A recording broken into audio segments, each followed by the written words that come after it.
Ninth के सभी विद्यार्थियों का ज्योमेट्री के इस महत्वपूर्ण क्लास में स्वागत करते हैं। सभी सुरक्षित हैं और पढ़ाई में भी लग जाएं, क्योंकि ये महीना अर्थात 2020 समाप्त होने पर और ये पाठ भी अब आगे समाप्त होने की ओर है। 5वां पाठ है और इसका तीसरा मैं ले रहा हूँ। दूसरा वाला जो एक्सरसाइज में बाद में लूँगा, तीसरा वाला एक इम्पोर्टेंट है, इसी को हम सीखेंगे।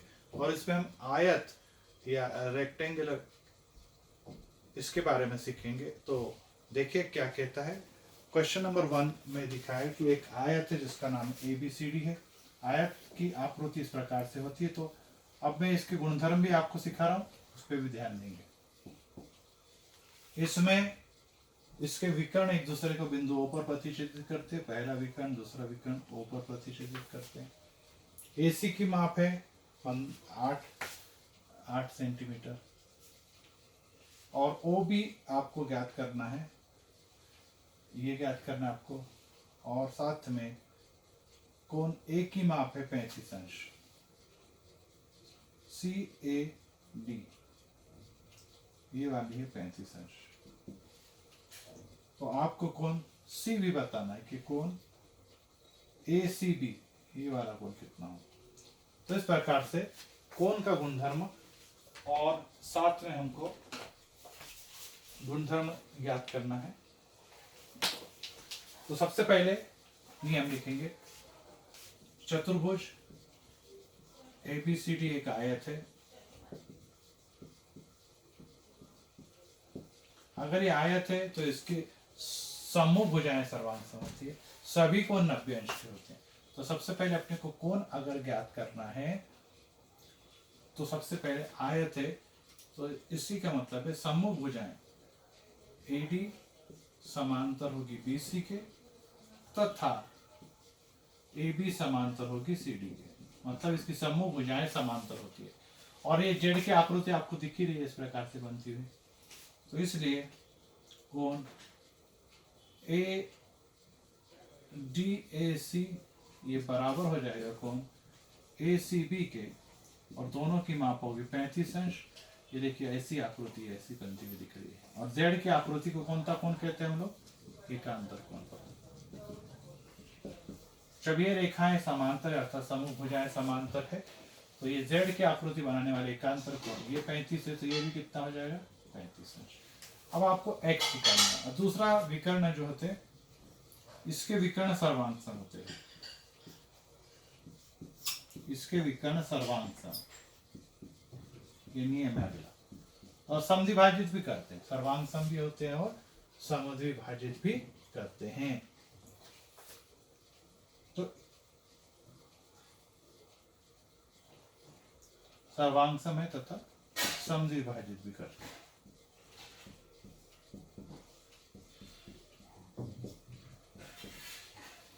तो इसी का मतलब है AC बराबर होगा विकर्ण AC और विकर्ण BD। ये दोनों भी बराबर होंगे। AC की माप पहले दी है 8, तो ये भी हो जाएगा 8 सेंटीमीटर। अब समद्विभाजित करते हैं, इसका मतलब हो जाएगा OB सर्वांग सम है OD के और ये हो जाएगा 8 का आधा अर्थात कितना होगा? 4 सेंटीमीटर। इस प्रकार से हमने OD की माप भी ज्ञात कर दी है, OB की माप भी ज्ञात कर दी। फिर से एक बार दिखा। इसकी समूह भुजाएं सर्वांग सम होती है, इसकी समूह भुजाएं समांतर भी होती है, जैसे कि समांतर चतुर्भुज। दूसरा, इसके सभी कोण 90 अंश के होते हैं। साथ में इसके विकर्ण सर्वांग सम होते हैं और समद्विभाजित भी करते हैं। अगर टोटल 8 है तो ये भी 8 और ये 8 है तो ये और ये दोनों भी 4 और 4 के होंगे। इस प्रकार से क्वेश्चन नंबर 1 पूरा किया। अब दूसरा प्रकार देखेंगे कि समचतुर्भुज। अब यहां पर मैं दूसरा प्रकार आपको दिखा रहा हूं समचतुर्भुज का।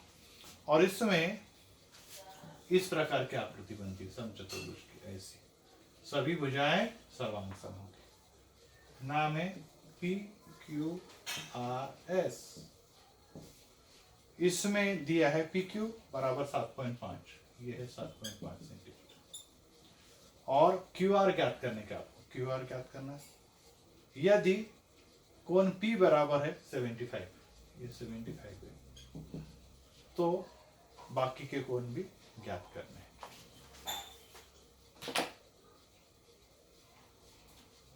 सबसे पहले लिखेंगे क्या दिया हुआ है। जैसे यहाँ पे ये दत्त था,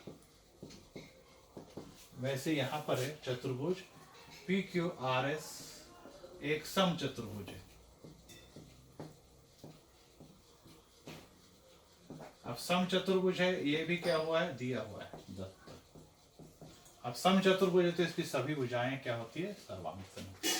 सभी भुजाएं का मतलब है पी क्यू, क्यू आर,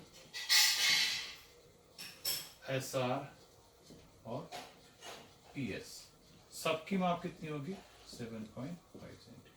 तो ये पहला उत्तर आ गया कि क्यू आर कितना होगा, तो क्यू आर आ जाएगा 7.5 सेंटीमीटर। पहला निकाला। अब इसके बाद दूसरा अपने को निकालना है, और उसमें ये पूछा है कि कोण क्यू बताइए और कोण आर बताइए। तो इसके सम्मुख कौन सर्वांग सम होंगे, पी सर्वांग सम होगा आर के, और दोनों की माप कितनी होगी, 75। अगर आर से ये 75 है तो ये भी 75। आर का पूरा नाम क्या है, तो प्रश्न में पूछा है एस आर क्यू। आर का नाम है पूरा एस आर क्यू। ये हो गया 75, ये भी ज्ञात हो गया। अब आपसे पूछा है कि कौन क्यों ज्ञात करो, ये वाला कोण। तो आपको दिखाई दे रहा है कि जैसे यहाँ पे समांतर है वैसे यहाँ पर भी समांतर है। पी एस समांतर क्यू आर तथा पी क्यू समांतर एस आर। सम्मुख भुजाएं सर्वांग, सभी भुजाएं सर्वांग सम, लेकिन सम्मुख भुजाएं समांतर। यहाँ पर भी सम्मुख भुजाएं समांतर। और अगर समांतर है तो तीन बातें लागू होती है, संगत कोण सर्वांग सम, एकांतर कोण सर्वांग सम, और एक अंतः कोण संपूरक होते हैं। अंतः कोण मतलब सी के आकार के, इसलिए कोण पी जमा कोण क्यू बराबर 180 अंश। ये और ये सी की आकृति बना रहे हैं, अर्थात कौन से कोण हो गए, ये अंतः कोण। अब इसमें कोण पी की माप पहले से मौजूद है 75 अंश, तो कोण क्यू निकालना है, जिसका पूरा नाम क्या है, पी क्यू आर। तो 180 में से 75 गए, ये हो गया 105 अंश। इस प्रकार से ये भी आपको पता लग गया। ये 75 प्लस था तो इधर आके माइनस। फिर से एक बार, ये सम चतुर्भुज है, सभी भुजाएं सर्वांग सम है। अगर एक 7.5 है तो ये सभी, और पूछा है क्यू आर ज्ञात करो, तो क्यू आर है, ये भी 7.5 हो जाएगा। अब इसमें ये अगर 75 है तो ये भी कितना होगा, 75। सम्मुख कोण सर्वांग सम। अब ये सी की आकृति आपको बनती दिख रही है, देखिए सी की आकृति, और सी का आकृति को कहते हैं अंतः कोण। तो ये कोण निकालने के लिए क्या करना पड़ेगा, 180 में से 75 को घटाएंगे। नियम क्या है, कोण पी जमा कोण क्यू बराबर 180। नियम है अंतः कोण। 180 में से 75 गए, 105 अंश, ये इसका उत्तर आ गया। तो इस प्रकार से यहाँ पर हमने ये देखा। अब एक इंपॉर्टेंट सवाल मैं करा रहा हूँ, तीसरा आप कीजिए, मैं करा रहा हूँ क्वेश्चन नंबर 4, चौथा क्वेश्चन। अब इस क्वेश्चन नंबर 4 में कुछ बातों का इस्तेमाल करते हुए हमको सवाल को हल करना। 4 में लिखा है कि कोई समचतुर्भुज है, तो अपने को नाम नहीं दिया, अपने मन से आप कोई भी नाम दे सकते, मान लीजिए नाम दे दिए ABCD। इसमें विकर्ण की लंबाई 21 और 20 है। बड़ा वाला विकर्ण ये 21, छोटा वाला विकर्ण 20। तो आपको इसकी सभी भुजाएं और परिमिति ज्ञात करना। अब ये विकर्ण यहाँ पे दे दिए और आपको सभी भुजाएं निकालनी है। तो देखिए आप क्या लिखेंगे, चतुर्भुज ABCD एक सम चतुर्भुज है। ये है दत्त। अगर दत्त है तो विकर्ण का नियम क्या कहेंगे कि इसके विकर्ण एक दूसरे को लंब समद्विभाजित करते हैं। इसके विकर्ण एक दूसरे को लंब समद्विभाजक, ये नियम है।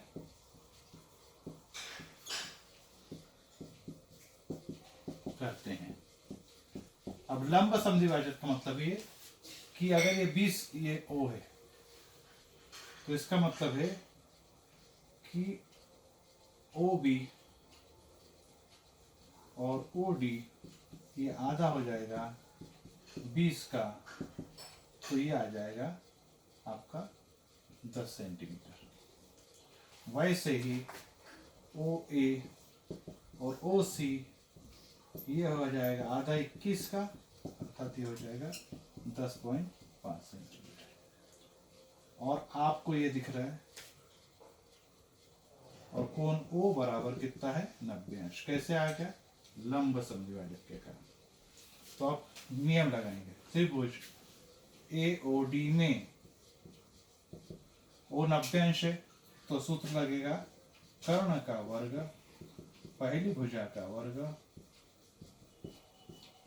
जमा दूसरी भुजा का वर्ग,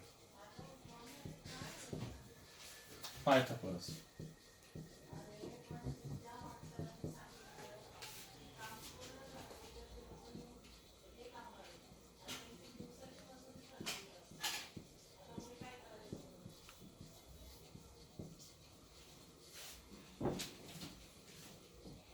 अब क्या करना है, इन दोनों को वर्ग करके जोड़ देना है और उसका वर्गमूल निकालना।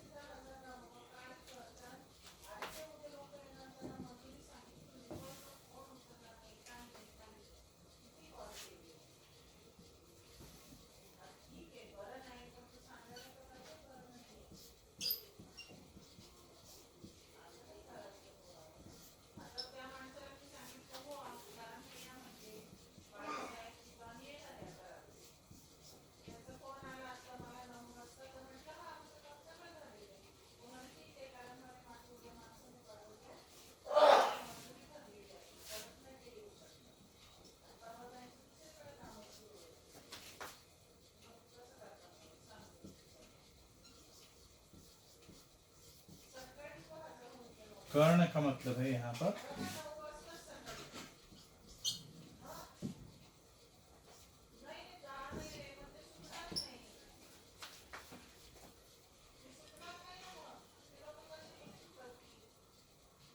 अब यहाँ पर AD की माप निकालनी है। अब यहाँ से ये है AD का वर्ग,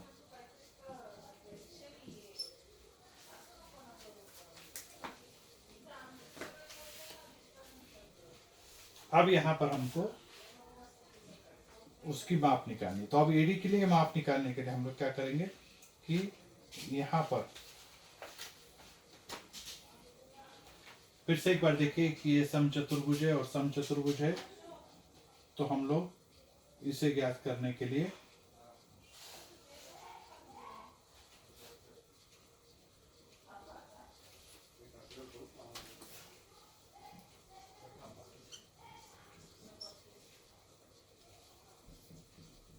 ये हो गया 14.5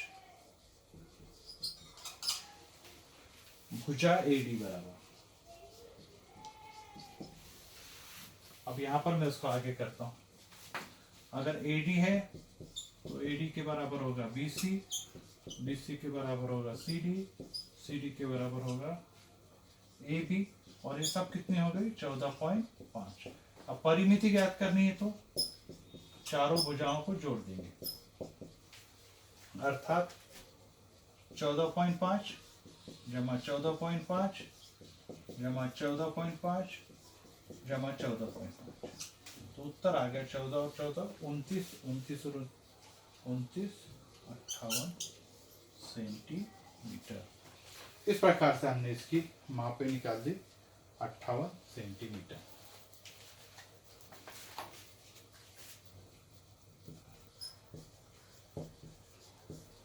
फिर से एक बार देखिए, ये चतुर्भुज ABCD एक समचतुर्भुज है। सभी विकर्ण सभी भुजाएं सर्वांग सम होती है।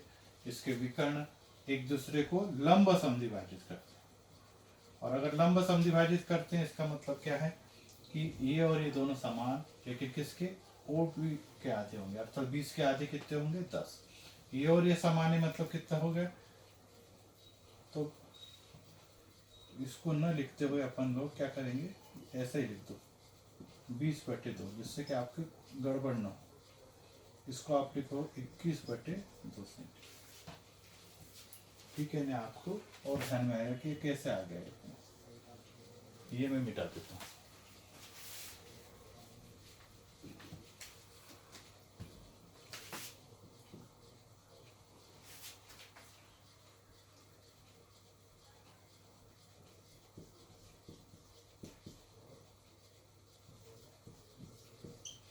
ठीक है, अब OA का वर्ग, OA का वर्ग कितना है? OA का वर्ग 21/2 का वर्ग।